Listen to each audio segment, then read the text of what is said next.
से लेके टुवर्ड्स आटकड़ लेके नीचे यहाँ पे भुवनेश्वर और खुर्दा को बाईपास करने के बाद में यहाँ पे रामेश्वर एक लोकेशन है, वहाँ पे आके ये जुड़ेगा। तो एक तरीके से पूरा इसका ये रिंग रोड बना, बहुत ही इम्पोर्टेंट प्रोजेक्ट है।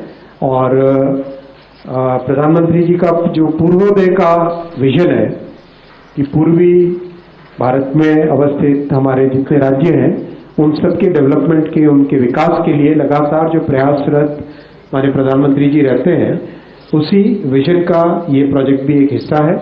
बहुत इम्पोर्टेंट प्रोजेक्ट है और हाईली मॉडर्न तरीके से बनाया जाएगा।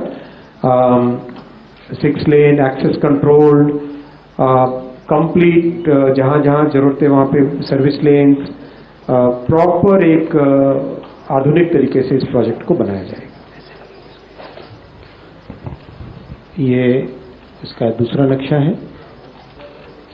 ये प्रोजेक्ट करीब 111 किलोमीटर का है और 2.5 साल लगेंगे कंस्ट्रक्शन के लिए।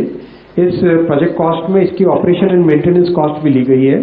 आप देख ही रहे हैं कि एसेट्स बन रही है लगातार, देश में इंफ्रास्ट्रक्चर की एसेट्स बन रही है, तो मेंटेनेंस के लिए भी प्रधानमंत्री जी ने कहा कि ध्यान देना चाहिए हमें। साथ ही प्रोजेक्ट को जब कंसीव करें, प्रोजेक्ट को जब बनाएं, तब से ही उसमें मेंटेनेंस का काम साथ में लेना चाहिए।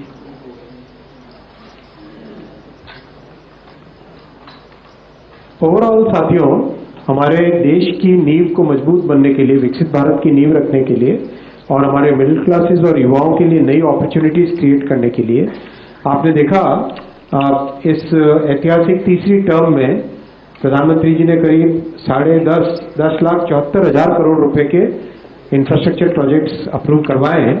और ये आप ध्यान दीजिए इसमें थोड़ा सा कि जब कोविड के बाद में सारी दुनिया ने एक कंजम्पशन बेस्ड सॉल्यूशन ढूंढा, वहां प्रधानमंत्री जी ने इन्वेस्टमेंट बेस्ड सॉल्यूशन देखा। इस इन्वेस्टमेंट बेस्ड सॉल्यूशन के कारण आज जहां विश्व में एक अनिश्चितता है, वहां भारत में एक हाई ग्रोथ और 18 साल के बाद में भारत की जो सॉवरेन रेटिंग है वो इम्प्रूव हुई है, आगे बढ़ी है, अपग्रेड हुई है। और आप देखिए भारत की अर्थव्यवस्था कितनी लाइव और कितनी एजाइल है, कितनी आगे बढ़ रही है, ये इसका सबूत है। और इसके पीछे इंफ्रास्ट्रक्चर, इन्वेस्टमेंट, रिफॉर्म्स, हर सेक्टर का ध्यान देना, किसानों के लिए हित में काम करना, सेफ्टी नेट बनाना, एक कॉम्प्रिहेंसिव इकोनॉमिक पॉलिसी प्रधानमंत्री जी ने रखी, जिसके कारण